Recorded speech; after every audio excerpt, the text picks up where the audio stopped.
Bonjour, bienvenue à tous et à toutes au Hub des territoires pour cette succession de petites présentations qu'on appelle dans notre jargon des pitchs, de solutions innovantes et de start-up sur la performance énergétique des bâtiments publics. Donc, je suis Cécile Binsat, je suis responsable du Hub et nous sommes ravis avec toute l'équipe de vous accueillir en ligne et ici au Hub en présentiel. Alors, nous serons également en duplex de Bordeaux, d'Alger et de Cannes. Donc, c'est un pitch très international. Alors, tout d'abord, quelques mots sur le Hub des territoires. Comme vous l'avez vu dans la vidéo, c'est un dispositif et un lieu qui incarne la stratégie écosystème de la Banque des territoires. Et il réunit des acteurs variés, aussi bien publics que privés, pour faire avancer la cause des territoires et accélérer leur transformation. Inspirer, concrétiser, rassembler au travers d'événements, d'ateliers, de rencontres, de partage d'expériences ou encore de résidences. Voici le cœur de notre activité et notre raison d'être. Vous allez trouver dans notre chat les liens pour vous inscrire à notre newsletter et le lien vers l'agenda de tous nos événements publics. Alors aujourd'hui, au sein d'un temps fort sur la transition écologique et énergétique, sujet plus crucial que jamais, nous allons aborder sous l'angle de l'innovation le sujet de la performance énergétique des bâtiments publics et de la consommation énergétique, évidemment. Alors pour cela, côté Banque des territoires, j'ai le plaisir d'accueillir mon collègue de la direction de l'investissement, Sébastien Ilouz. Bonjour. Responsable d'investissement efficacité énergétique et qui est donc l'un de nos experts sur le sujet au sein de notre établissement. Bienvenue Sébastien. Donc c'est un sujet que la Banque des territoires porte fortement au travers de financement de projets, d'investissements et un ensemble d'actions dans l'écosystème. Alors ce pitch a été conçu main dans la main avec deux de nos partenaires, Bordeaux Techno West, d'où le duplex depuis Bordeaux, et Impulse Labs. Et on va faire intervenir des startups notamment qu'ils accompagnent. Donc nous sommes en duplex de Bordeaux avec François Bafou, directeur général de la Technopole, et Impulse Labs, François Bafou et William Fillot-Ngato, chargé d'innovation et d'accompagnement de start-up, qui participera à l'animation des échanges. Donc, salut François, salut William. Et à Paris, nous avons Zineb Ediane d'Impulse Labs, qui a créé plusieurs accélérateurs, construction, immobilier, smart city et énergie. Je vais prendre quelques minutes pour vous expliquer un peu la démarche de ces pitchs. Donc, pourquoi ces pitchs de solutions innovantes? On a deux grands partis pris au Hub et à la Banque des territoires plus globalement. C'est celle de favoriser la diffusion des solutions innovantes qui fonctionnent, qui marchent vraiment. Et cette diffusion doit permettre de dupliquer cette innovation et d'accélérer la transformation des territoires. Deuxième axe et deuxième parti pris, c'est la rencontre de deux mondes, celui des acteurs publics que nous sommes et des acteurs privés. Le développement des territoires ne se fera pas si l'on reste sous cloche entre acteurs et partenaires publics, pour reprendre les mots du directeur de la Banque des territoires, Olivier Sichel. Beaucoup de collectivités territoriales sont connectées aujourd'hui et merci pour votre participation et vos inscriptions. Et donc, nous voulons vous montrer des solutions concrètes, implémentables, duplicables.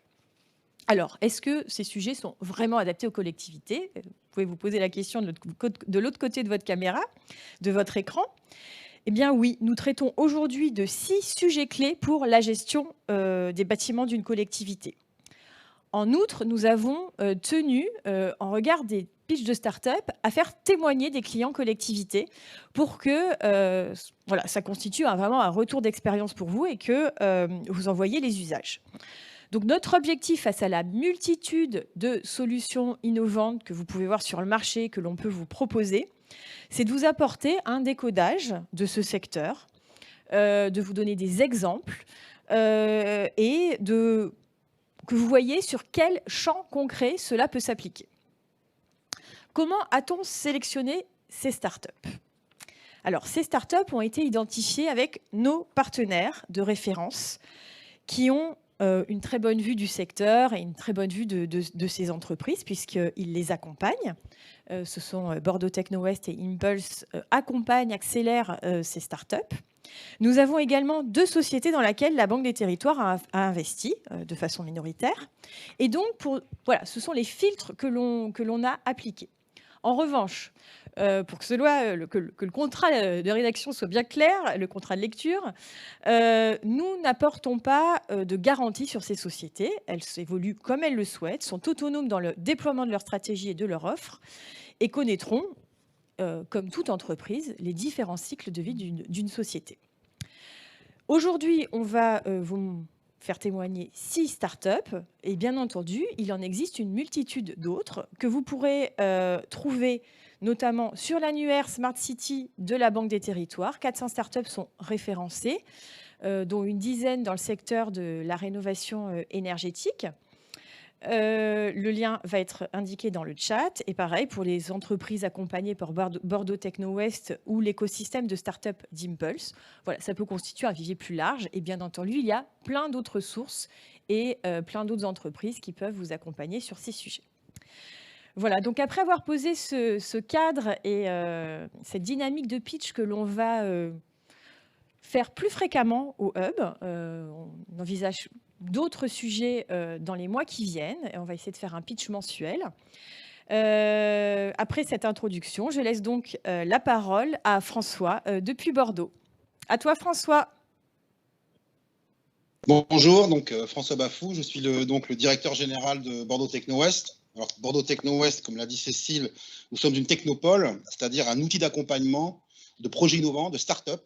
Nous sommes en fait une émanation des collectivités et principalement donc la métropole de Bordeaux, qui est notre principal financeur. Donc, on a en tout sur la métropole bordelaise 8 sites d'accompagnement de projets innovants, de start-up. On accompagne au quotidien, en tous les cas dans l'année, environ 80 ou entre 80 et 90 start-up dans différents sujets.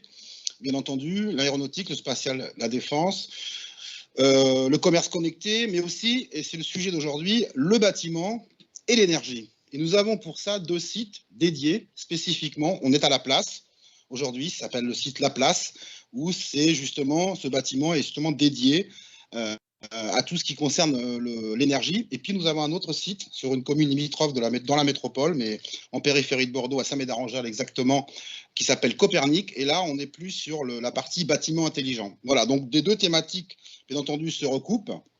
Je remercie d'ailleurs le Hub des Territoires d'organiser, on va dire, ces séquences. Ça nous permet à nous, et surtout à nos jeunes entreprises innovantes, que je précise d'ailleurs, ont des solutions qui fonctionnent, des technologies qui marchent, voilà, de pouvoir, on va dire, se présenter aux collectivités qui se sont connectées aujourd'hui. L'intérêt aussi de ce site de La Place, ici où on est actuellement, qui traite justement de la performance énergétique, notamment avec ce nombre de start-up que je vous citerai rapidement tout à l'heure. L'intérêt de ce site, c'est qu'il est en collaboration et en coopération étroite avec Bordeaux Métropole Énergie, qui est notre gros partenaire. Voilà. Vous aurez tout à l'heure une petite présentation de Bordeaux Métropole Énergie.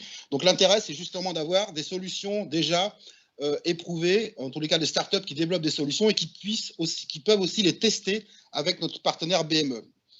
Je vais en citer simplement 4 d'exemples dans des secteurs, on va dire toujours dans la performance énergétique, dont certaines vont se présenter. Alors effectivement, Cécile a précisé Alger, pourquoi? Parce que la jeune start-up GRBIM, qui travaille justement sur la performance énergétique, sur le BIM de manière générale, est à Alger, en salon. Voilà, les salons reprennent, tant mieux.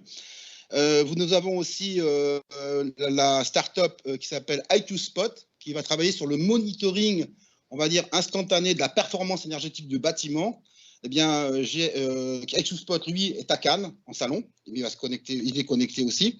Nous avons Airbooster qui travaille sur, cette fois-ci, on va dire, la récupération de chaleur à partir des murs de bâtiments. Et puis Newit, qui lui est là physiquement, vous aurez la chance de le voir en direct, parce qu'il est là, il est avec nous, qui est dans le domaine de la production de chaleur. Voilà, donc vous avez un petit panel de 4 startups qui travaillent dans le domaine de la performance énergétique. Certaines de ces startups sont déjà, on va dire, parties, en tous les cas, entre guillemets, ont pris leur envol, elles sont déjà en phase de développement, et puis d'autres sont encore accompagnées au sein de l'incubateur. Voilà. Donc, je vais passer la parole donc à Gérard, de BME, qui va vous présenter, on va dire, l'activité de Bordeaux Métropole Énergie sur la métropole. et le partenariat, comment est-ce qu'on fonctionne ensemble. Voilà, merci. Donc, en fait, Bordeaux Métropole Énergie, c'est une entreprise locale de distribution dont les actionnaires majoritaires sont la métropole et la Banque des Territoires à hauteur de 12%. Alors, elle a plusieurs activités et chaque activité est, je dirais, déclinée par filiale. D'abord, une activité de rénovation énergétique, surtout axée vers le particulier, les collectivités et les collectifs, les bâtiments collectifs, qui s'appelle Facirénov. Donc, on monte des audits énergétiques, on fait de la maîtrise d'ouvrage déléguée et du financement aussi d'opérations de rénovation énergétique. Ça fait à peu près 2 ou 3 ans que cette activité se développe avec une montée en puissance assez lente parce que ce sont des projets complexes. Il faut donc se faire connaître, il faut monter les projets, mais enfin, ça commence à être relativement connu. Et grâce au décret tertiaire, on va probablement monter en puissance à la fois dans les territoires et avec les collectivités locales du département, puisqu'on a une zone d'action qui est le département de la Gironde pour ce qui est de la rénovation énergétique. Alors, on a 2 autres activités qui sont des activités plutôt historiques, avec Gaz de Bordeaux qui vend du gaz naturel dans tout le territoire français. On a plus de 1200 points de distribution. Régaz, qui est l'équivalent de GRDF, mais sur le département de la Gironde, qui alimente 46 communes. Donc, c'est une entreprise de distribution de gaz avec tout un développement de cette société sur le biogaz et sur l'hydrogène, puisque finalement, ce sont de l'hydrogène surtout, c'est une activité d'avenir. On va faire une opération test avec la métropole d'ici 1 an et demi pour alimenter 2 bus et faire une plateforme de formation aux nouveaux métiers de l'hydrogène, des métiers de réseau, des métiers de matériel, de comptage, etc. Parce que c'est un gaz qui réagit relativement différemment du méthane. Hein. Voilà les 2 sociétés, je dirais, historiques bâties sur le gaz naturel et maintenant le biogaz. Et une autre société qui s'appelle Mixener. Alors, elle se développe depuis une dizaine d'années sur tout ce qui est réseau de chaleur, réseau de froid, métropolitain. Et là, on est en train de se développer dans les territoires, dans des communes plus petites, avec des réseaux plus petits, parce qu'il y a des besoins, notamment le secteur du bassin d'Arcachon ou du secteur du Libournais ou de Bazas, pour ceux qui connaissent la Gironde. Donc, sa zone d'activité, c'est la Gironde. Et cette société donc, crée des réseaux de chaleur et de froid à partir d'énergie renouvelable. Alors, à ce jour, nous avons la géothermie, nous avons la récupération d'énergie sur des unités de valorisation énergétique, nous avons des chaudières bois, évidemment des chaudières gaz en secours, et aussi une opération intéressante de récupération d'énergie sur les effluents. Donc, tout ce qui est évacuation d'eau usée, dont les températures sont autour de 20-25 degrés toute l'année, et grâce à des pompes à chaleur, on peut faire soit de la chaleur l'hiver, soit du froid l'été. Voilà, donc on a une grande palette de sources d'énergie, et on espère dans un avenir proche, mais on en parlera tout à l'heure, mettre en place une activité de production d'énergie solaire thermique grâce à Nuit, avec laquelle la société dont vous allez entendre parler tout à l'heure, qui est une start-up bordelaise depuis 4 ou 5 ans, je crois, et avec laquelle on a signé un contrat de partenariat sur une opération qui, pour l'instant, reste confidentielle, mais qui, j'espère, va voir le jour. Et enfin, une dernière société qui s'appelle Neomix, qui, elle, crée des énergies renouvelables, soit à partir de biogaz, soit à partir de photovoltaïque. Et nous allons nous lancer bientôt dans la pyrogazéification et la méthanation. Alors, la pyrogazéification, c'est la production d'hydrogène ou de méthane de synthèse à partir de pyrogazéification de déchets de bois, et la méthanation qui est la création d'une molécule de méthane à partir d'hydrogène et de CO2. Voilà, donc on a tout le panel de la rénovation énergétique, puisque tout kilowattheure économisé est un kilowattheure qui ne doit pas être produit, bien entendu, et toute la production d'énergie renouvelable. On ne s'est pas encore intéressé à l'hydrolien ni à l'éolien. Bon, on ne s'interdit pas de le faire, mais la zone de Bordeaux en matière d'éolienne n'est pas forcément très favorable. En termes d'hydrolien, on regarde ça, mais on a déjà beaucoup de choses à faire dans les domaines que je viens de vous citer. Voilà. Merci beaucoup. Beaucoup de projets qui, j'espère, inspireront de nombreux territoires et collectivités. Eh bien, je crois que je vais laisser la parole à William pour lancer les pitchs. William, tu es là ? Oui, je suis là. Bonjour Cécile. Exactement. Donc, William Fiognato, je suis chargé de mission innovation à la Technopole. Et donc, du coup, ce que je vous propose maintenant, c'est qu'on puisse qu'on puisse démarrer la session de pitch avec les startups. Et je vais donner, du coup, la parole à Quentin Hénard de la startup AccuSpot, qui malheureusement n'est pas avec nous aujourd'hui physiquement, mais qui est sur Cannes. Et je vais lui laisser donc présenter sa solution de monitoring, de pilotage et d'analyse de la data dans les bâtiments. Bonjour à tous. Je ne sais pas si vous m'entendez. Donc c'est parti. Ok. Donc je vais vous parler d'AccuSpot, qui est la société que j'ai cofondée avec Julien Bruno, mon associé, et qui permet de relever automatiquement et d'analyser les consommations énergétiques dans le domaine du tertiaire.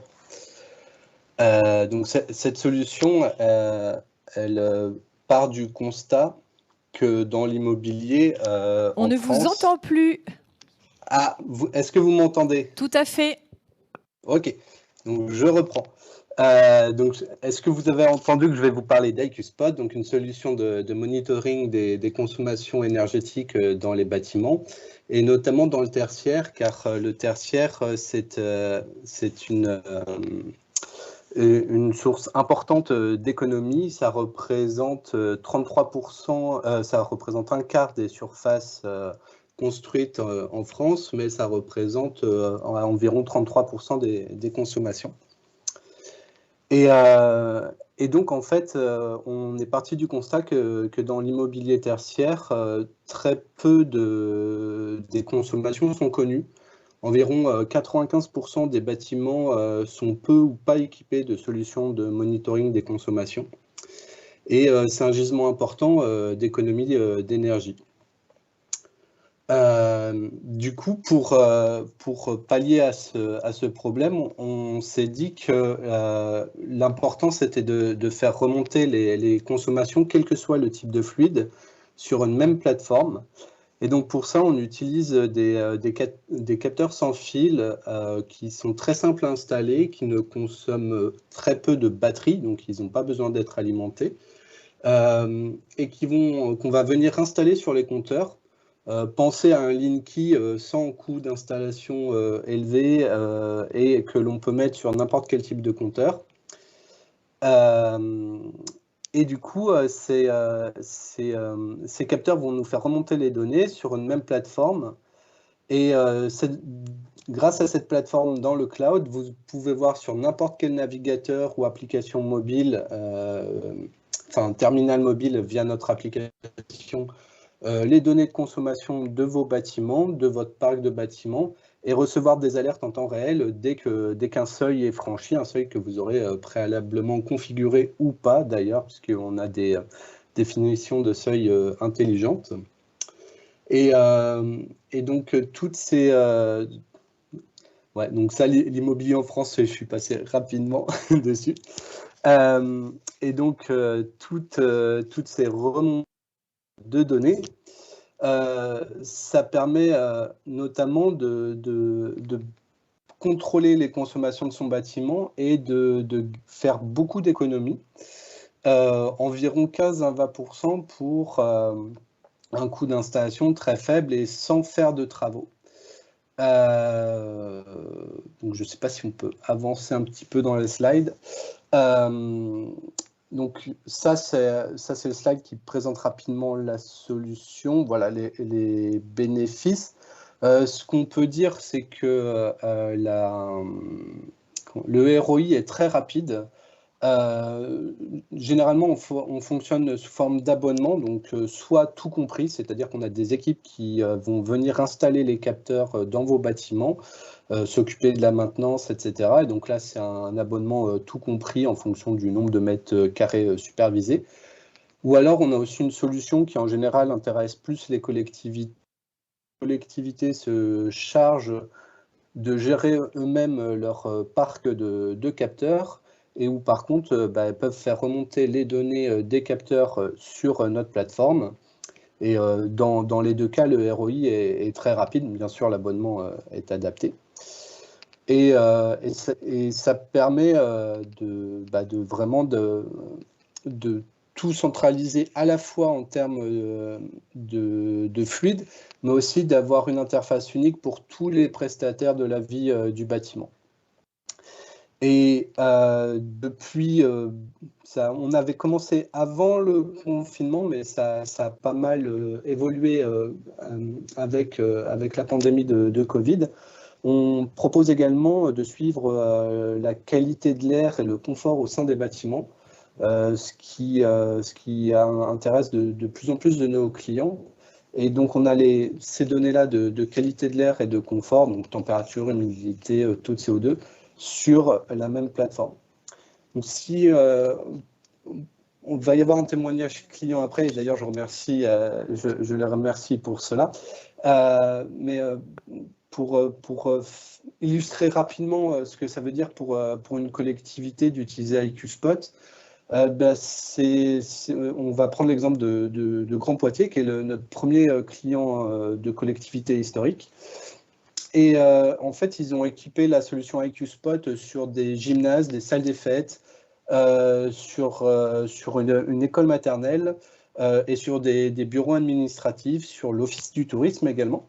Et en fait, cette grande diversité de bâtiments a des usages spécifiques et le temps tout son intérêt dans ces usages spécifiques parce que ça permet, par exemple, sur une salle des fêtes, d'optimiser les consommations, de se rendre compte, grâce aux capteurs de confort, de l'usage réel de la salle des fêtes.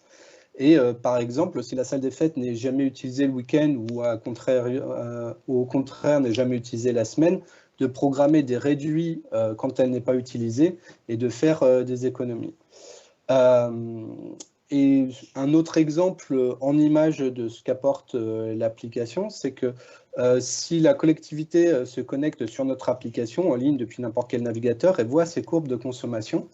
Et là, un exemple illustré, c'est le réduit des consommations d'une centrale de traitement de l'air. Donc, c'était sur un grand bâtiment. Et en fait, en regardant simplement la courbe, on se rend compte qu'on pouvait réduire le week-end et le soir et faire de grosses économies. Alors que encore une fois, c'est simplement le renouvellement de l'air intérieur du bâtiment. Merci beaucoup pour ces exemples. Voilà, c'est très timé, les pitchs. Je crois que certaines slides seront partagées avec le replay. Donc, vous aurez des éléments. Et donc, je passe la parole à la métropole de Bordeaux, je crois, hein, à nouveau. Oui, merci. Merci à vous. Retour sur scène pour apporter du coup des petits compléments d'information sur les travaux qui ont pu démarrer ou être effectués entre Bordeaux Métropole Énergie et IQ Spot. Oui, alors donc on a l'expérience de ce système qu'on a installé depuis quelques mois. C'est sur un bâtiment de 7500 m², c'est notre siège social, et on l'a équipé de... Alors, j'ai mon anti-sèche, hein, 13 compteurs sur le gaz, puisqu'on a plusieurs bâtiments sur le site, hein, 50 compteurs ou sous-compteurs électriques et 14 compteurs d'eau, puisqu'il y a à peu près 7 ou 8 bâtiments indépendants. Et on a les premiers résultats qui apparaissent. Donc finalement, ce qui est bien dans cet outil, c'est qu'il y a un rendu mensuel qui est très facile à exploiter avec les données qu'on peut comparer aux années précédentes. Il y a une analyse des variations et des conseils qui sont automatiquement générés par le système. Donc là, en l'occurrence, sur le mois de février 2022, on a constaté une stabilisation des consommations élec, une forte diminution des consommations de gaz liées sûrement à la climatologie. Donc derrière, c'est à nous de faire l'exploitation de ces données. Et sur l'eau, par contre, une très forte augmentation qui est certainement due à une fuite dont on se serait rendu compte à la relève des compteurs, c'est-à-dire tous les ans ou tous les 6 mois. Et ce qui fait que là, on est en train de rechercher cette fameuse fuite d'eau parce que la consommation a beaucoup augmenté. Le système nous a permis aussi de constater des surconsommations en éclairage. Alors, c'est probablement lié à des mauvaises régulations sur les coupures d'électricité des bâtiments. Enfin, quoi qu'il en soit, c'est quand même très utile. Et pourtant, c'est un bâtiment neuf qui a été donc construit en 2017, qui était déjà beaucoup équipé de capteurs, mais c'était surtout axé sur la régulation et pas tellement sur la restitution des données énergétiques. Donc ça a apporté effectivement un plus à la gestion du bâtiment. Voilà. Merci. Parfait. Merci beaucoup Gérard. Quentin, on a une question, quelques questions pour toi qui nous sont remontées. Pour combien de temps ça va prendre à une collectivité pour travailler avec AcuSpot et pour pouvoir déployer votre solution, par exemple? Ça dépend grandement du nombre de bâtiments. En général, la façon dont on procède, c'est qu'on va équiper quelques bâtiments. Il faut compter maximum 1 mois d'installation s'il y a une dizaine de bâtiments, c'est même généralement moins. À titre d'exemple, en général, on compte une demi-journée pour un bâtiment à équiper. Après, ça dépend aussi si la collectivité souhaite le faire par elle-même. Et après, les données sont tout de suite disponibles, c'est instantané. D'accord, ok. Et deuxième question, et ce sera la dernière. Est-ce que tu peux nous donner une moyenne de retour sur investissement par rapport à votre solution? Il est inférieur, en général, il est inférieur à 6 mois. C'est très rapide. L'abonnement est dimensionné pour que le retour sur investissement soit rapide. Généralement, dès les premiers 6 mois, on trouve toujours au moins 10 à 15% d'économies, même sur des bâtiments très modernes. Et ces économies financent largement la solution. Super. Ben, merci beaucoup Quentin pour ton temps et pour cette merci à vous. présentation. Merci à Gérard également pour ce témoignage. Je vous propose qu'on passe au prochain pitch, qui est le pitch de la startup GRBIM par la fondatrice Émilienne Poutot et qui est en direct d'Alger avec nous. Voilà, Émilienne, je ne sais pas si tu nous entends.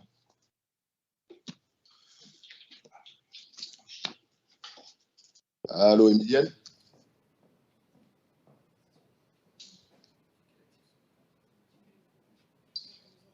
Tu as ton micro qui est coupé, Émilienne.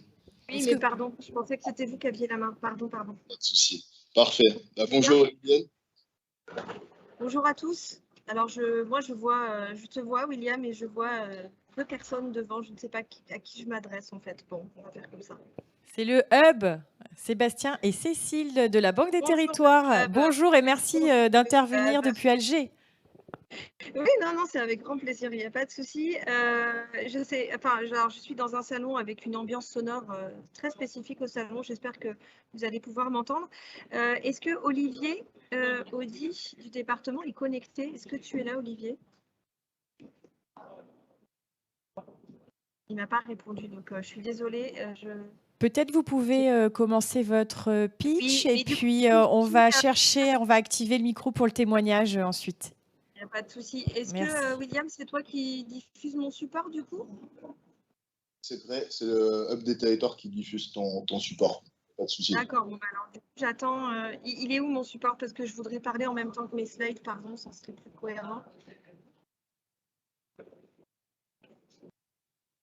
Les aléas du direct. Oui, voilà, parfait. Merci. Donc, bonjour à tous. Je me présente rapidement, Émilienne Poutot, cofondatrice associée de l'entreprise GRBIM, directrice du pôle administratif et commercial. Donc, j'ai 5 minutes pour vous parler de notre projet et plus spécifiquement de notre projet de recherche et développement. On peut passer les slides, s'il vous plaît. Alors, rapidement, GRBIM est une start-up bordelaise accompagnée par Bordeaux Technovest depuis 3 ans qui développe un double projet.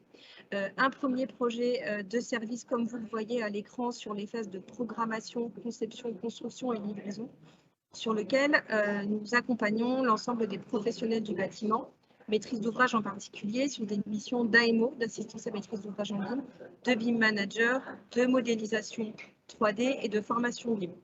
Alors, je pars du principe que dans cette salle, personne ne sait ce qu'est le BIM, pardon pour les sachants, et je vais rapidement expliquer ce que c'est.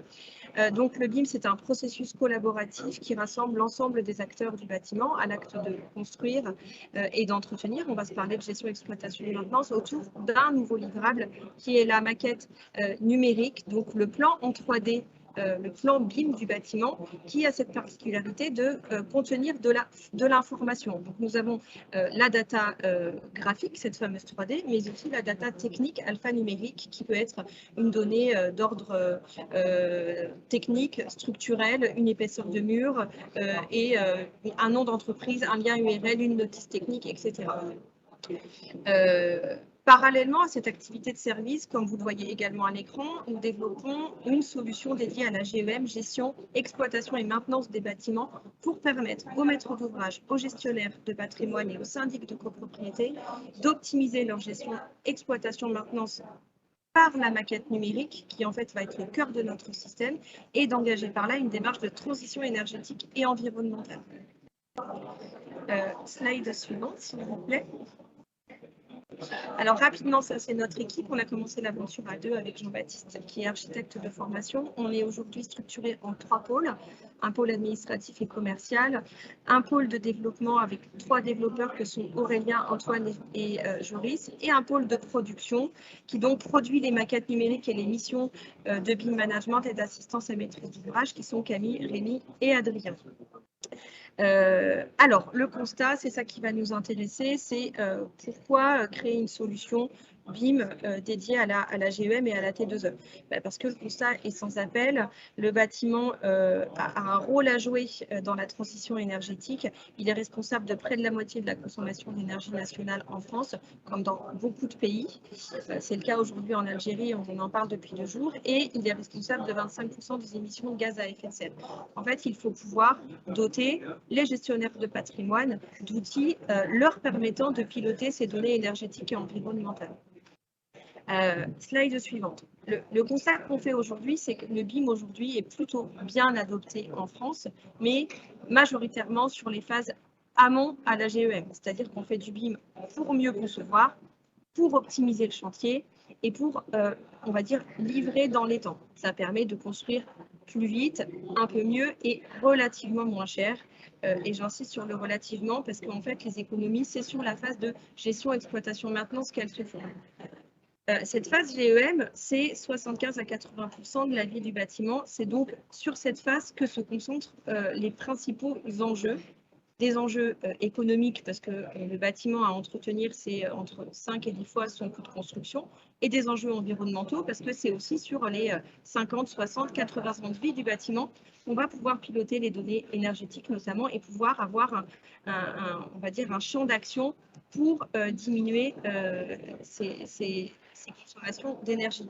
On a aujourd'hui en France une réglementation et des normes qui poussent à ça. On a le décret tertiaire notamment, et on a aussi cette RE 2020 qui de toute façon incite fortement la filière à se doter d'outils d'aide à la décision. Slide suivante, s'il vous plaît. Alors, concrètement, engager une démarche T2E, qu'est-ce que ça veut dire et comment on y répond avec le BIM Player? Vous l'avez compris, le BIM est un processus collaboratif sur toutes les étapes du cycle de vie du bâtiment. Donc, dès le démarrage du projet en conception, il va falloir porter une attention sur la data qu'on rentre dans cette fameuse maquette numérique, et il va falloir, dès le début, intégrer une donnée environnementale dans la maquette. Une démarche T2E, c'est permettre aussi le pilotage et la prédiction des données environnementales en lien avec les IoT, les capteurs, et également, grâce à l'intelligence artificielle, pouvoir mettre en œuvre des scénarios de maintenance prédictive et non plus préventive comme on le fait aujourd'hui. Une démarche T2E, c'est permettre le calcul carbone tout au long du cycle de vie du bâtiment et encourager et permettre le suivi du réemploi, notamment sur la phase de déconstruction qui, comme la livraison, en fait, dure peu de temps, mais concentre énormément d'enjeux.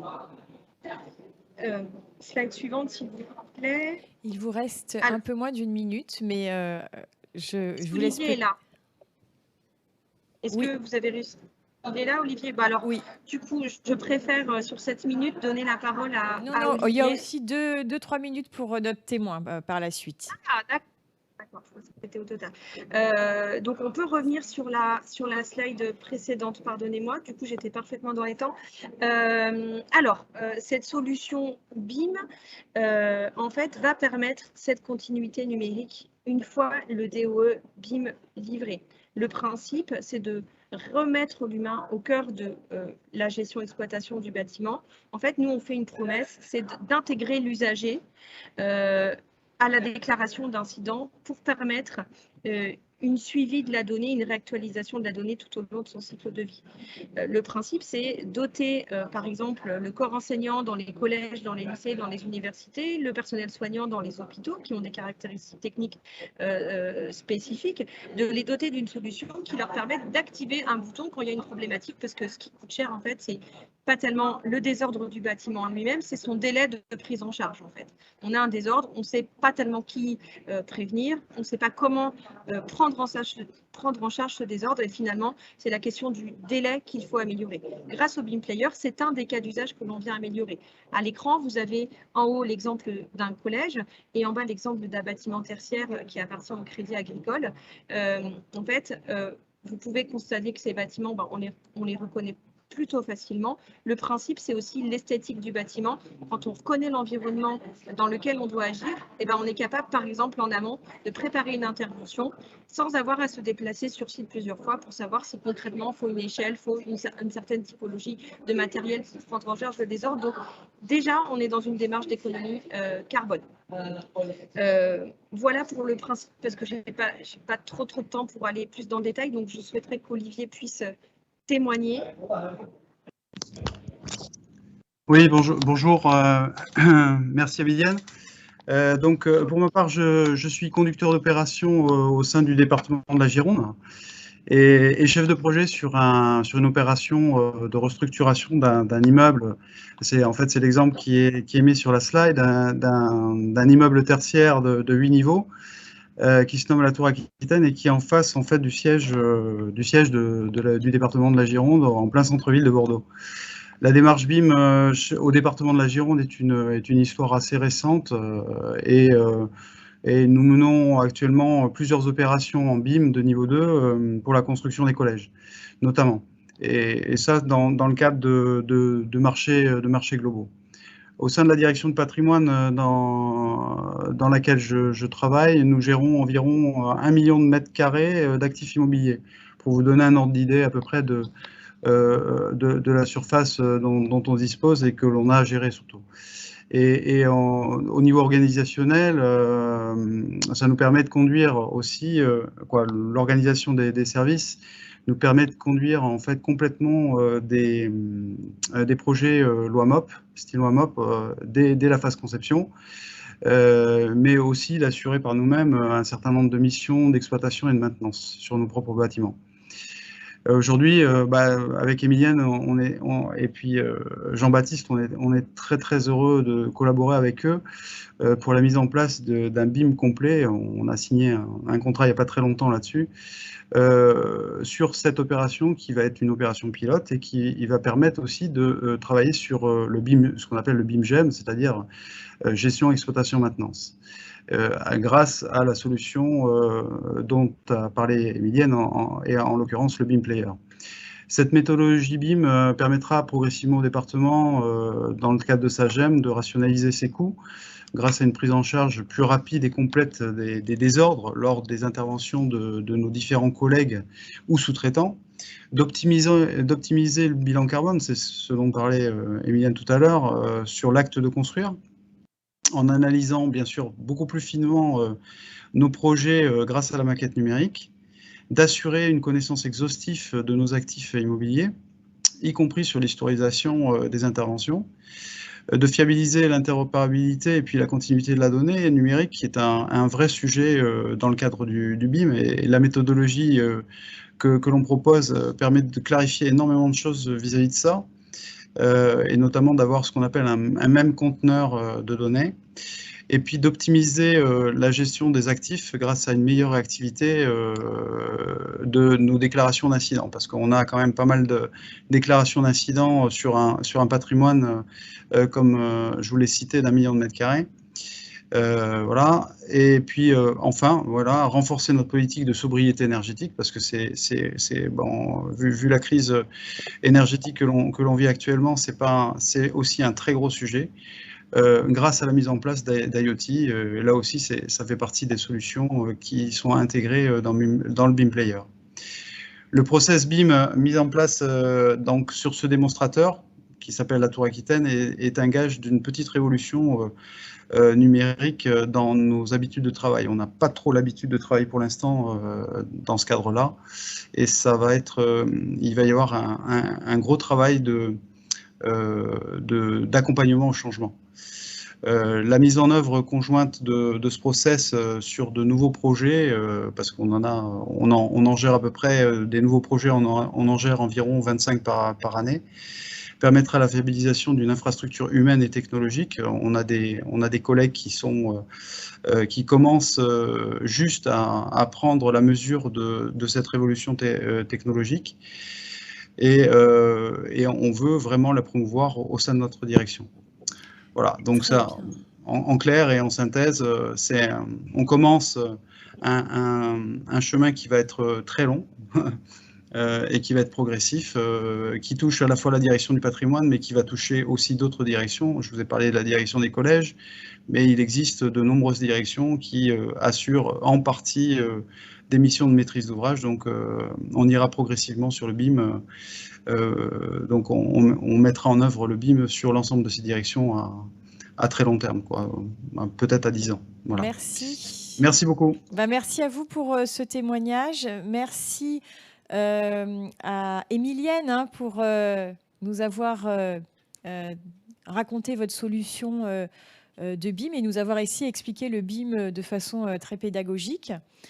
Je crois qu'on ne va pas avoir le temps pour des questions. D'ailleurs, je n'en ai pas dans le chat. Je vais à présent accueillir Yann Usseglio de la start-up Axanta pour la partie décarbonation grâce aux énergies renouvelables.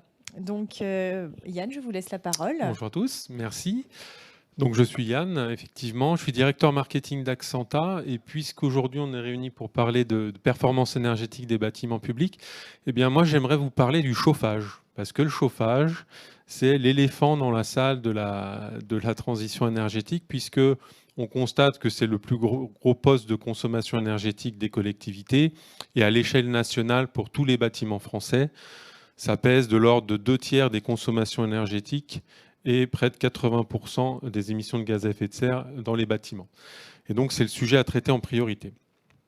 Alors, comment se passe la vie aujourd'hui d'un gestionnaire de bâtiments dans le secteur public pour traiter ces sujets, à partir du moment où il a une certaine ambition énergétique? Et bien, finalement, on se rend compte qu'il est bien serré dans un étau, avec d'un côté une réglementation et puis aussi l'air du temps qui le pousse à prendre des initiatives pour baisser ses consommations énergétiques.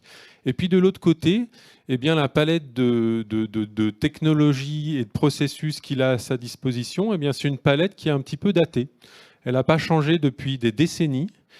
Et du coup, pour pouvoir baisser ses consommations de chauffage, eh bien, que ce soit pour mieux exploiter ces systèmes existants ou bien évidemment pour se lancer dans des opérations un petit peu lourdes de rénovation énergétique avec de l'isolation, il est fort à parier que notre gestionnaire va se retrouver à investir dans des solutions extrêmement chères pour lesquelles il n'a aucune espèce de garantie que les performances seront au rendez-vous. Et c'est là où le bât blesse et c'est la raison principale pour laquelle on parle depuis des années et des décennies de la rénovation énergétique des bâtiments en France et force est de constater qu'elle n'a pas lieu. Alors chez Axanta, on s'est dit on va innover parce qu'on ne peut pas accepter le fait qu'on soit condamné à utiliser des outils, des approches qui sont complètement datées. On le sait tous, le monde change, le digital est parmi nous dans tous les domaines, il n'y a pas de raison qu'il n'amène pas de la nouveauté dans le domaine du bâtiment. Et nos confrères d'AccuSpot en ont parlé et je vais continuer. Donc nous, Axanta, on est né en 2016, on est issu de l'école polytechnique, on est né dans les labos et on a inventé des nouvelles technologies énergétiques. Et pour faire ça, on utilise de l'intelligence artificielle. C'est un petit peu soit un gros mot, soit un mot un petit peu buzz, mais derrière, il y a des vraies réalités. Et ce qu'on propose aux gestionnaires de bâtiments publics et de manière générale à l'ensemble des gestionnaires de bâtiments de France et de Navarre, à l'exception des pavillons individuels, eh bien, c'est de pouvoir se projeter sur des économies de chauffage jusqu'à 80%. Je le répète parce que 80%, ce n'est pas le genre de chiffre qu'on a l'habitude de rencontrer, et une décarbonation jusqu'à 95%, et ceci de manière autrement plus simple et accessible financièrement que toutes les autres technologies qui existent sur le marché, et ceci de manière garantie. Alors pour réussir ça, en fait, on a développé 3 grandes briques technologiques, et c'est ce qu'il faut retenir aujourd'hui de ma présentation, qu'on résume en disant tracer, optimiser, décarboner. Tracer, c'est la première étape, et à IQspot, on a très bien parlé. Plutôt que de jouer avec ces factures et ces tableaux Excel, utilisons des outils modernes pour capter la donnée et savoir ce qui se passe dans nos bâtiments. Donc ça, c'est notre première brique. C'est nécessaire, mais ce n'est pas suffisant pour se projeter sur une vraie logique ambitieuse de réduction des consommations énergétiques. Notre deuxième étape, c'est qu'on appelle optimiser. Elle consiste en fait à exploiter le potentiel des installations existantes. Je pense qu'on est tous conscients du fait qu'on gaspille une énergie folle. Et donc l'objectif qu'on a, c'est de consommer la bonne quantité d'énergie au bon moment. Et pour faire ça, on a développé une technologie unique qui nous permet de prendre la main sur les systèmes de chauffage et de venir les piloter à distance. Et on résout l'équation et la problématique actuelle du marché, à savoir, vous avez d'un côté les gens qui vous vendent des technologies, de l'autre côté les gens qui sont censés les exploiter. In fine, il ne se passe pas grand-chose. Il n'y a pas beaucoup d'ambition et personne pour les porter. Et nous, on se propose sur cette optimisation de pouvoir faire jusqu'à 40% d'économie d'énergie, des économies qui vont être garanties et sur lesquelles on va se rémunérer. Et j'oserais presque la comparaison à dire quoi qu'il en coûte, puisqu'en effet, quand on engage ces opérations-là, les collectivités peuvent compter sur ces économies d'énergie. Et si on ne fait pas le job, c'est nous qui assumons le problème. Et cette approche-là, elle est uniquement possible parce qu'on utilise de l'intelligence artificielle, chose qu'un exploitant aujourd'hui ne sait pas faire. Et puis notre dernière brique, qu'on appelle décarboner, c'est un peu la phase ultime, c'est-à-dire que quoi qu'on fasse dans le domaine de l'énergie thermique, à un moment donné, on se dit, bon, il va peut-être falloir que j'isole mon bâtiment ou que je change mes systèmes thermiques. Et là, on a mis au point une technologie qui combine la géothermie et l'intelligence artificielle. Elle est unique, elle est brevetée, qui nous permet de réduire ces fameuses consommations jusqu'à 80% avec un prix qui va être de 4 à 10 fois moins cher que tout ce qu'on connaît sur le marché, y compris l'isolation. Donc on offre des nouvelles perspectives aux gens qui ont de l'ambition, mais qui ne sont pas prêts, un, à sacrifier leurs finances pour ça, et deux, qui aimeraient bien investir dans des choses et des performances qui peuvent être garanties, et c'est ce qu'on fait sur notre technologie. Je crois que je suis à peu près dans le timing. Et là, on va faire tourner une vidéo qui est un témoignage en fait, de la mairie de Roubaix. Je précise, pour encore être extrêmement concret, qu'on est en train de déployer donc, notre deuxième brique, là, optimisée sur l'ensemble des bâtiments de la mairie de Roubaix. C'est plus de 100 sites et 400 bâtiments. Et sur le dernier marché d'exploitation qu'ils ont passé, donc avec des grands mainteneurs, on a passé un contrat multi-annuel sur lequel on leur fait faire pour quelques dizaines de bâtiments plusieurs centaines de milliers d'euros d'économies garanties par an sur plusieurs années. Donc on parle de plusieurs millions d'euros d'économies garanties sur le chauffage de ces collectivités. Je pense qu'on peut lancer la vidéo. Je vous remercie.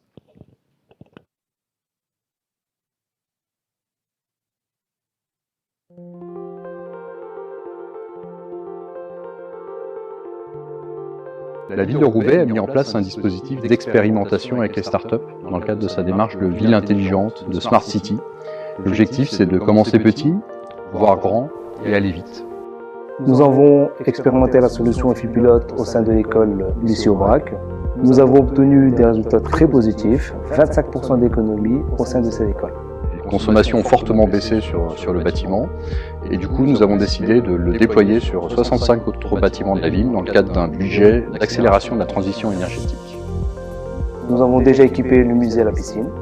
Aujourd'hui, nous équipons la mairie de Roubaix avec cette solution. L'objectif aussi était de s'inscrire dans une démarche de smart maintenance, donc faire de la maintenance intelligente. Pour cela, un certain nombre de données remontent directement au service énergie via l'écran de supervision et ça nous permet d'être plus réactifs et d'anticiper un certain nombre de pannes.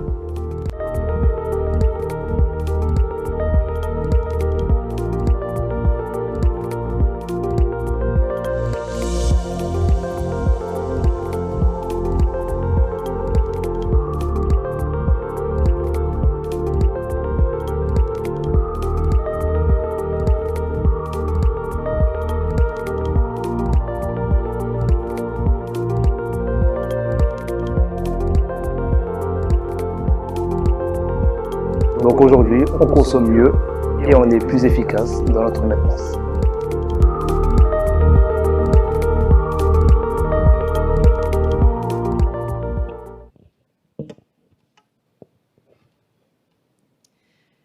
Très bien.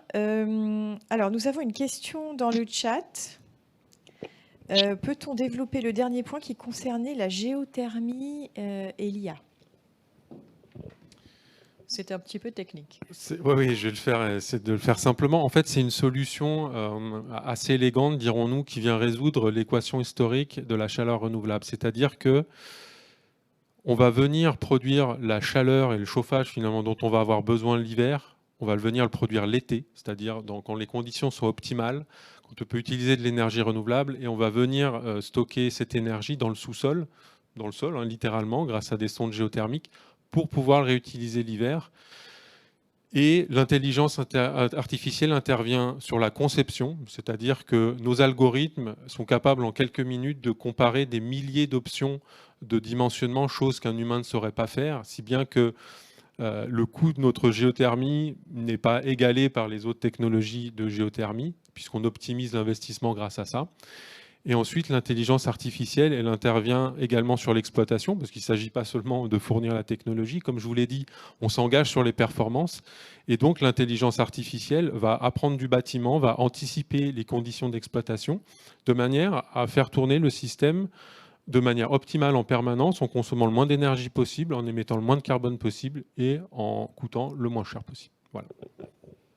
Très bien, merci. Merci à vous. Je repasse la parole à Bordeaux.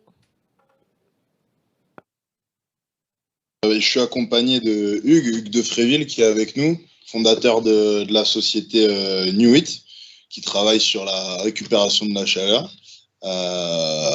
Et donc, je vais laisser Hugues nous présenter ses activités et Gérard interviendra aussi également de Bordeaux Métropole Énergie sur le témoignage client. Merci William. Merci à tous de cette opportunité donc, de présenter ce qu'on fait Newit. Alors, donc la présentation, c'est à Paris que ça se passe, c'est ça? Ça va arriver, ok. Donc, Newit, effectivement, on travaille sur la récupération de chaleur fatale, mais pas que, et on fait même surtout du solaire thermique. Newit, on est fournisseur de chaleur renouvelable, donc on va rester dans la thématique chaleur, et on est le leader de la chaleur solaire en Europe. Alors, on a beaucoup parlé de chaleur, les deux précédents. J'essaye de doubler en attendant les slides qui, j'espère, arrivent. Donc voilà, on a parlé beaucoup de chaleur déjà, l'importance de la chaleur dans notre mix énergétique, puisqu'effectivement 50% des besoins d'énergie de l'humanité sont sous forme de chaleur. Et cette chaleur, on la retrouve donc à moitié dans les bâtiments, on en a pas mal parlé, et dans les industries. Alors nous, Newit, on travaille sur ces deux segments, industrie et bâtiment. Aujourd'hui, je vais plutôt développer le point sur la partie bâtiment, puisque c'est la thématique d'aujourd'hui. Mais alors nous, à la différence de par exemple, la société Axinta ou IQspot qui sont intervenus juste auparavant, on n'intervient pas au niveau d'un bâtiment, mais au niveau d'un groupe de bâtiments, d'un quartier, même d'une ville, au niveau de ce qu'on appelle un réseau de chaleur urbain. On peut passer à la slide suivante, ça c'était le contexte sur la partie chaleur.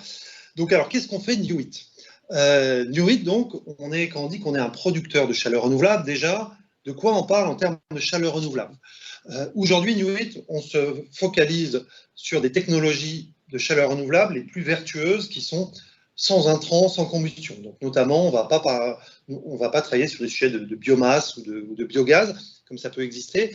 On va travailler, par exemple, sur du solaire thermique. Je fais un petit focus après. Donc, vraiment de la production d'eau chaude, à ne pas confondre avec de solaire photovoltaïque. On va en parler juste après. La récupération de chaleur fatale sur des sites industriels et ensuite des systèmes de stockage et des systèmes de pompe à chaleur.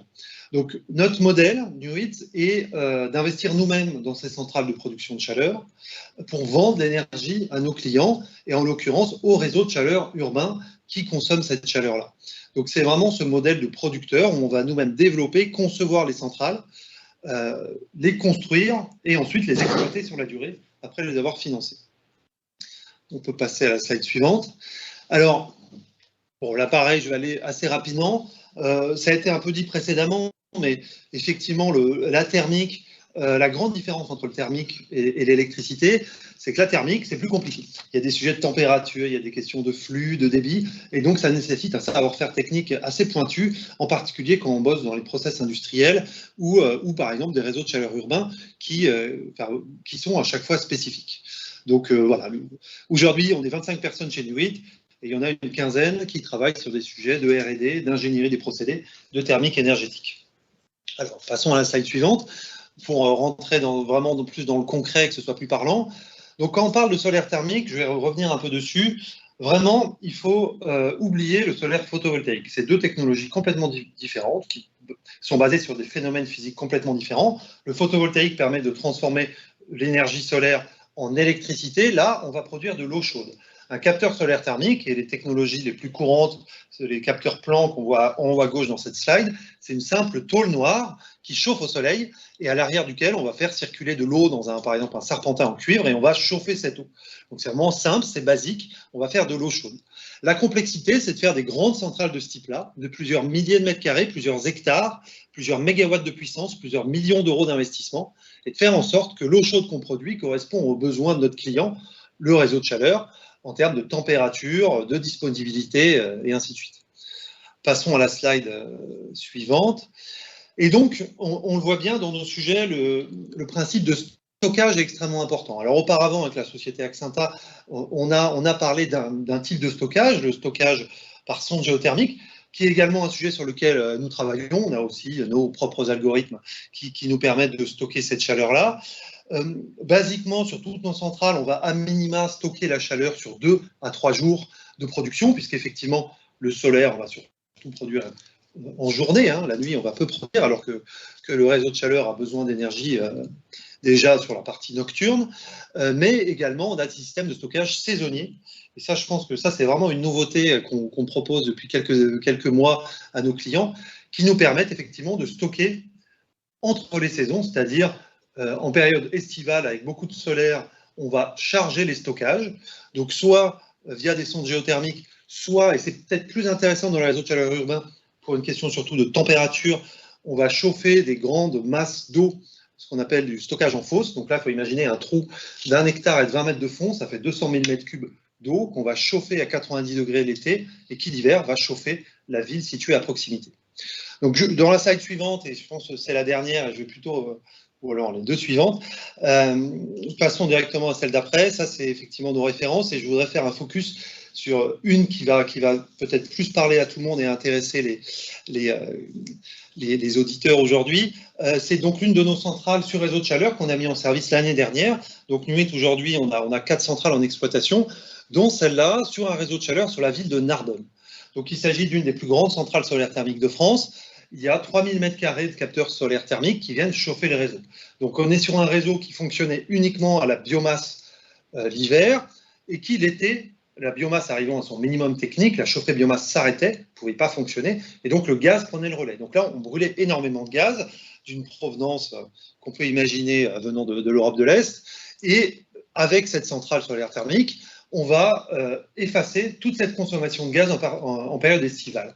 Donc on parle d'environ 600 tonnes de CO2 évitées et de près de 2,5 gigawattheures de gaz, et donc autant d'indépendance énergétique retrouvée pour notre pays. Donc clairement, un projet comme celui-là, pour insister en termes de décarbonation, une centrale de 3000 m² de capteurs solaires thermiques, comme celle-là, décarbone autant que 100 000 m² de panneaux photovoltaïques sur le toit de la ville de Narbonne qu'on aurait pu mettre. Donc on voit bien l'importance des enjeux en chaleur renouvelable. C'est vraiment une centrale qui est située au pied d'une chaufferie gaz, qui va directement éviter une masse énorme de CO2. Voilà, donc s'il y a des questions, je pourrais rentrer plus dans le détail technique du fonctionnement de cette centrale, donc qui utilise également un système de stockage. Là, on est sur une cuve d'eau chaude de 1000 m3 qui nous permet de stocker 2 à 3 jours de production, et donc en période estivale, et y compris les 2-3 jours de mauvais temps qu'on peut avoir en juillet et août, nous permet de livrer totalement l'ensemble du réseau de chaleur. Donc nous, clairement, Nuit, notre proposition, et s'il y a des collectivités aujourd'hui qui nous écoutent, c'est déjà construisez des réseaux de chaleur, si vous n'en avez pas, ou étalez, et si vous avez des réseaux de chaleur, et de décarboner de la manière la plus vertueuse. On a le meilleur bilan carbone, il n'y a pas d'émissions de particules locales, notamment en termes de qualité de l'air, et ça vous permet de bénéficier d'une énergie qui est compétitive aujourd'hui grâce aux aides de l'ADEME, et je veux dire sans parler conjoncturellement du prix affolant des énergies fossiles actuelles, et évidemment décarboner. Merci beaucoup. Ah oui, c'est toi William qui pose la question? Et pas que, je vais juste proposer peut-être rapidement à Gérard de venir à ma place pour pouvoir témoigner sur la relation entre Bordeaux Métropole Énergie et Newit. Ok. Et puis, si on a le temps, je poserai une petite question. Oui, il y a 2 questions, donc on va aller assez vite après pour pouvoir terminer les pitchs dans les temps. Merci.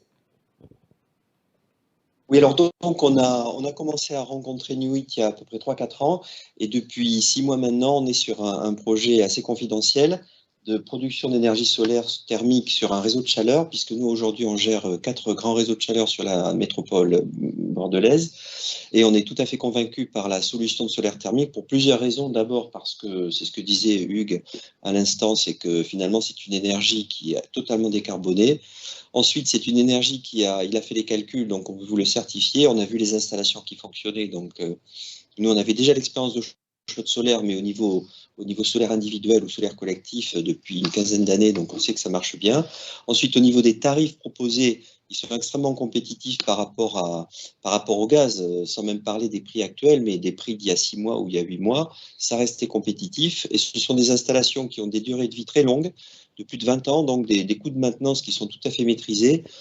Si on compare par exemple le coût de l'énergie produite par une centrale solaire par rapport à une énergie faite par le bois, alors évidemment à l'unité au kilowattheure, le bois est moins cher, mais quand on voit le prix d'une chaudière au bois, les problèmes de maintenance, de remplacement, de P3, enfin c'est-à-dire de remplacement, grand renouvellement, c'est quand même très, très important. Et en termes de production de CO2 local, alors je sais bien que c'est neutre d'un point de vue du calcul, mais enfin du point de vue de la production de CO2, c'est pas neutre du tout sur une métropole. Enfin, quoi qu'il en soit, cette solution nous semble très intéressante. Alors, il y a des développements possibles. Il y a une slide tout à l'heure qui l'indiquait avec des pompes à chaleur, c'est-à-dire qu'on peut augmenter la productivité thermique de ces centrales en hiver, puisqu'en hiver, les températures produites sont plus faibles qu'en été. Et pour les raccorder à un réseau de chaleur, c'est ce qu'on a l'intention de faire, c'est de rajouter une pompe à chaleur pour monter la température au niveau du réseau, c'est-à-dire 70 ou 90 degrés, de façon à optimiser l'utilisation des panneaux solaires thermiques. Voilà. Bon, pour tout dire, on y croit beaucoup. J'espère que le projet dont on parle aboutira. Et je vous invite à y réfléchir, vous, enfin les auditeurs de ce hub, de vraiment réfléchir à ces solutions qui sont extrêmement performantes et qui nous apportent une autonomie énergétique. Alors, c'est pas la peine d'en reparler parce que la conjoncture, elle est claire sur ce point. En effet, sujet d'actualité. Merci pour cette présentation et ce témoignage. On va reprendre le plateau à Paris avec 2 startups. Sébastien, je te passe la parole. Merci Cécile. Donc, on vient effectivement sur Paris pour présenter la première startup qui est Carnot, qui est une société qui bénéficie d'une participation de la Banque des Territoires et qui va vous présenter une solution mais qui concilie justement transition numérique, dont on a beaucoup parlé, et transition énergétique, grâce à des solutions qui permettent de récupérer la chaleur issue des calculs des serveurs notamment, et donc des solutions de radiateurs et de chaudières numériques. Hein, c'est bien ça. Donc on accueille Antoine de Yabouiri, qui est directeur chez Carnot et qui va pouvoir nous raconter tout ça. Bonjour Antoine.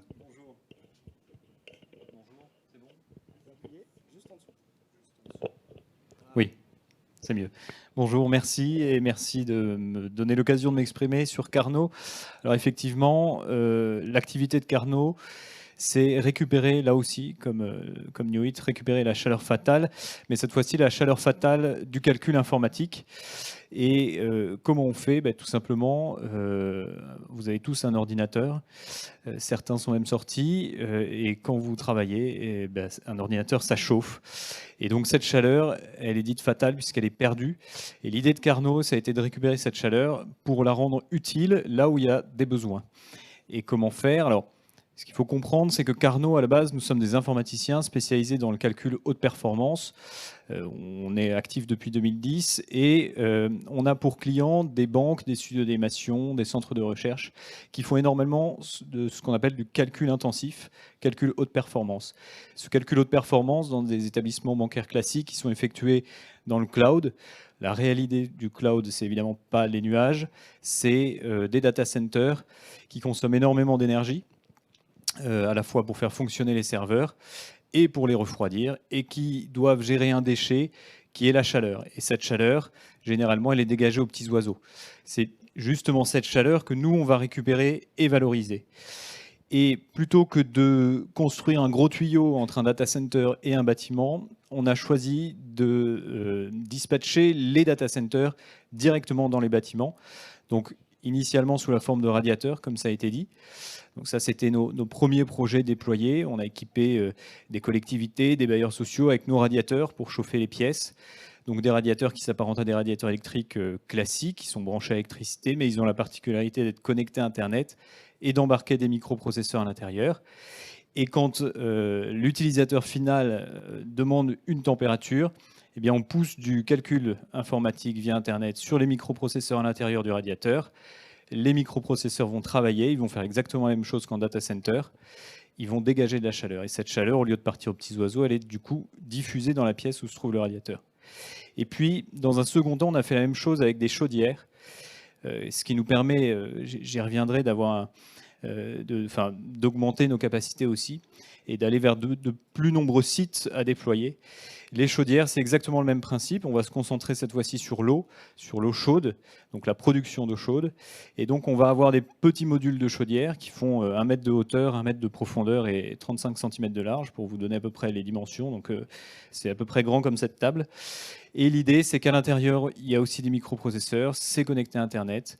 Et pour produire l'eau chaude dans un bâtiment, eh bien, on va avoir un principe d'échange tout simple. L'eau froide va rentrer dans la chaudière, va être réchauffée grâce aux calculs qui sont effectués sur les microprocesseurs qui sont à l'intérieur de la chaudière, et on va ressortir à 60 degrés, donc une température suffisante pour produire de l'eau chaude sanitaire dans un bâtiment.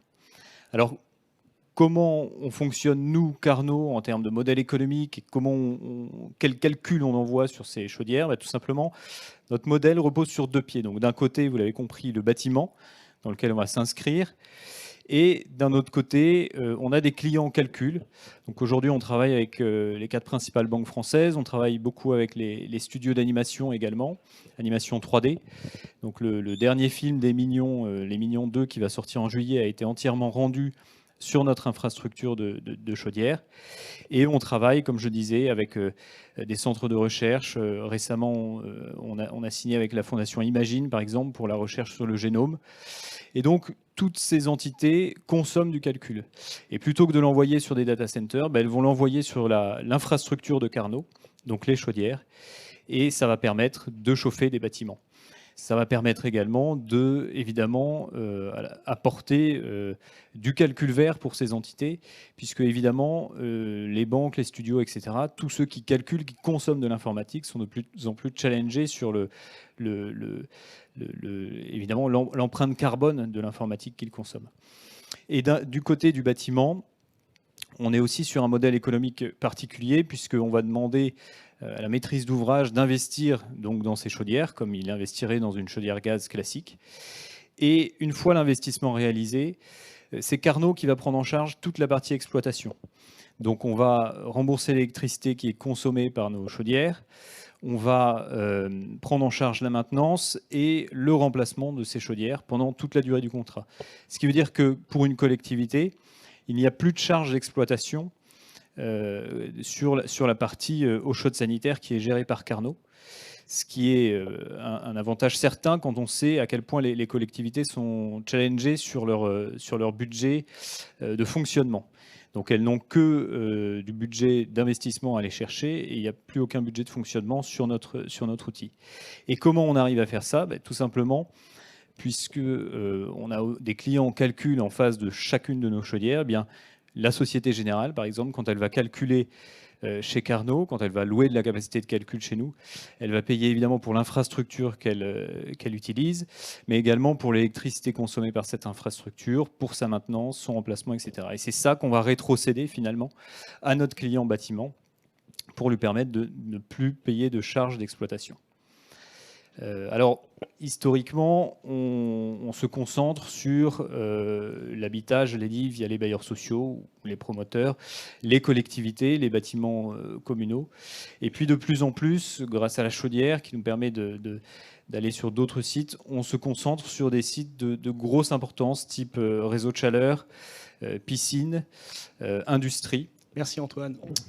On va s'arrêter là. Le temps passe trop vite.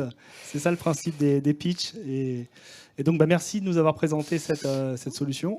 Alors, si j'ai juste peut-être 2 minutes, parce que j'ai pas de grand témoin. 2 minutes, 30 secondes. 30 secondes. J'ai pas de grand témoin. Je suis navré. Vous allez devoir me croire sur parole, mais je vais vous juste présenter un exemple qu'on a réalisé avec la métropole de Nantes. On a équipé des chaudières dans un centre social de la ville de Nantes, qui accueille les Nantais les plus démunis, qui est un centre de bain-douche. Et depuis avril 2021, on a équipé ce centre avec nos chaudières. Et ce que ça représente en termes d'économie de CO2 et en termes d'eau consommée, c'est qu'on a réussi à économiser 11 tonnes de CO2. Donc c'est quand même assez conséquent. Et l'équivalent de ce qu'on a produit, ça représente 30 000 douches donc, qui ont été produites de façon écologique et gratuite dans ce centre. Merci pour cet exemple là, qui conclut bien ce pitch. Eh bien, on va enchaîner aussi là tout de suite sur une nouvelle participation aussi de la Banque des Territoires et de la Poste qui se sont associés pour créer une JV, comme on dit, une joint venture. Et donc, on va avoir la présentation de Sobre Énergie, donc Harald Berthaud, directeur général de Sobre Énergie, qui va maintenant prendre la parole pour vous présenter cette solution de management énergétique du patrimoine. Merci Sébastien.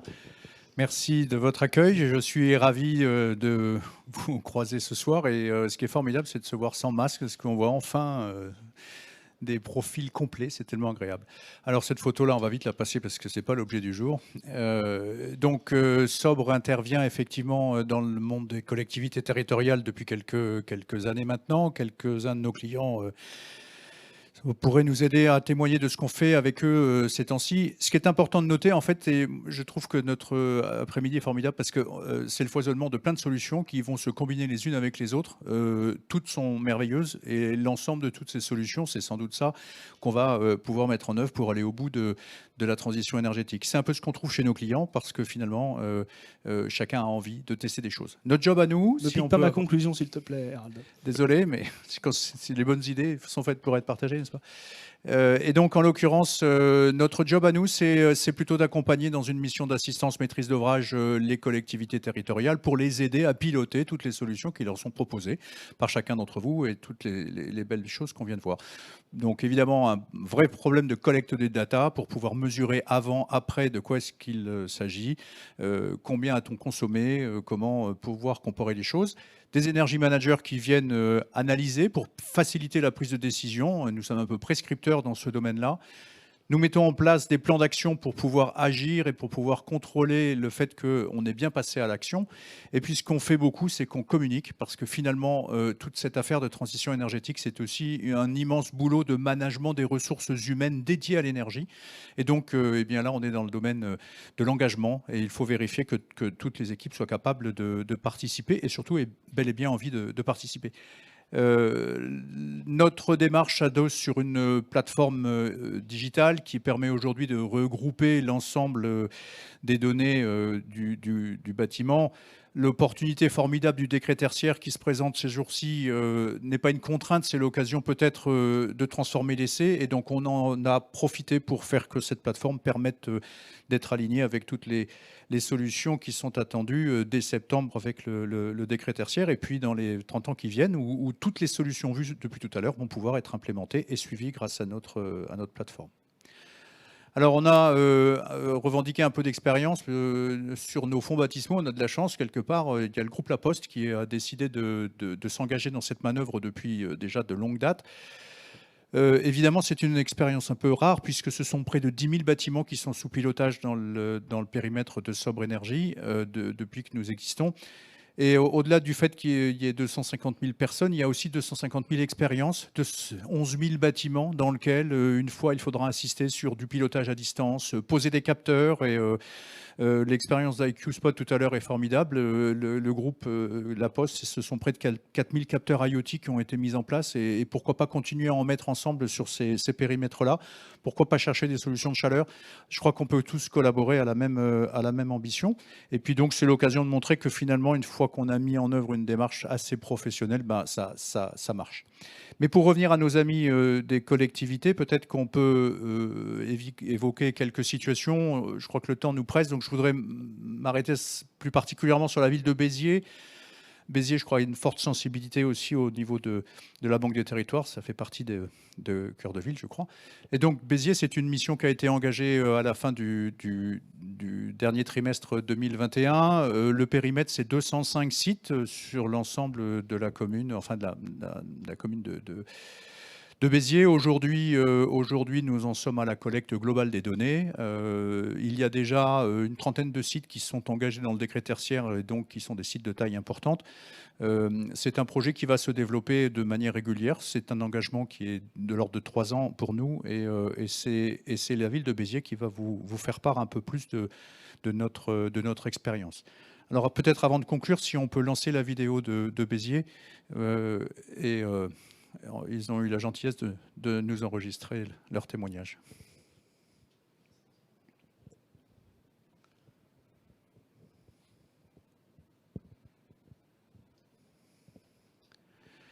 Alors, est-ce que Bonaldi est avec nous? Petit problème de démarrage.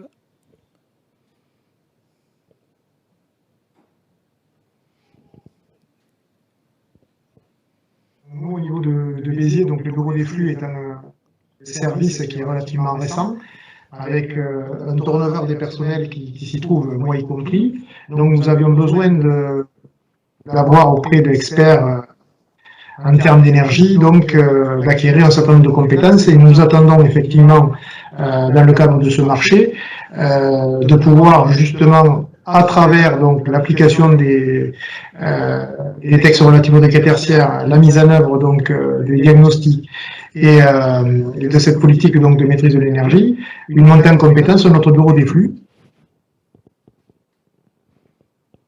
Nous avons effectivement, à travers Sobre, vu que la formule était assez complète, puisqu'elle prenait à la fois en charge le décret tertiaire et elle prenait également en charge les autres bâtiments. Voilà, la plupart du temps, les solutions proposées par d'autres prestataires étaient liées à une catégorie de bâtiments. Soit c'était uniquement le décret tertiaire, soit c'était, je dirais, ponctuellement d'autres missions. Mais là, on avait une mission qui c'était relativement complet. Ça remplissait totalement nos attentes en termes d'objectifs. Et donc pour le décret tertiaire, effectivement, donc il y a à la fois l'accompagnement qui va nous permettre pour les 55 bâtiments d'avoir un diagnostic et de pouvoir définir une année de référence. Nous avons aussi donc la saisie de l'ensemble des données de ces bâtiments et également des solutions qui pourront à court et moyen long terme être mises en œuvre par des travaux ou tout simplement de la communication. On a trouvé effectivement dans les collaborateurs de Sobre Énergie donc une certaine proximité et justement donc à la fois la compétence et puis effectivement l'adaptabilité et le fait que donc on puisse poser effectivement un certain nombre de questions et essayer de résoudre des solutions ensemble, de trouver des solutions ensemble, ce qui est tout à fait intéressant à notre niveau, puisque nous avons la nécessité de monter en compétence au niveau de notre bureau des flux. Voilà, je remercie la ville de Béziers pour ce témoignage. Sur ce dernier slide qui est un peu long, je ne vais pas le commenter aujourd'hui. En fait, ce qu'il faut avoir en tête, c'est que l'ensemble de nos clients et les clients que nous partageons tous sont souvent nez à nez avec 3 grandes questions. et qui sont cités sur la colonne de gauche de ce slide. Et en fin de compte, que veulent-ils faire? Comment veulent-ils y aller? Quels sont les moyens qu'ils veulent engager? Veulent-ils parler exploitation, stratégie immobilière, stratégie d'achat? Et donc, la plateforme Sobre aujourd'hui va permettre d'agglomérer l'ensemble de ces réponses et nous serons ravis de pouvoir tous éventuellement collaborer ensemble avec les mêmes clients parce que tout ça s'additionne bien. Et voilà. Je vous remercie de votre écoute et j'espère ne pas avoir trop spoilé tes slides. Non, Alors, pas de souci. Merci. Merci Hérald. Et donc là, on va retourner a priori sur Bordeaux pour la présentation de l'école de la rénovation. Ici de Caroline Bénard-Dendé, du coup directrice de l'école de la rénovation énergétique, qui va nous apporter son éclairage et la conclusion à cet événement. Super, merci. Bonsoir à tous. Ce qui nous a réunis aujourd'hui, c'était la performance énergétique et l'innovation. Et en fait, c'est aussi nous ce qui nous a amené à créer R, l'école de la rénovation énergétique, dont je salue notamment la Banque des Territoires, qui est notre partenaire depuis le début.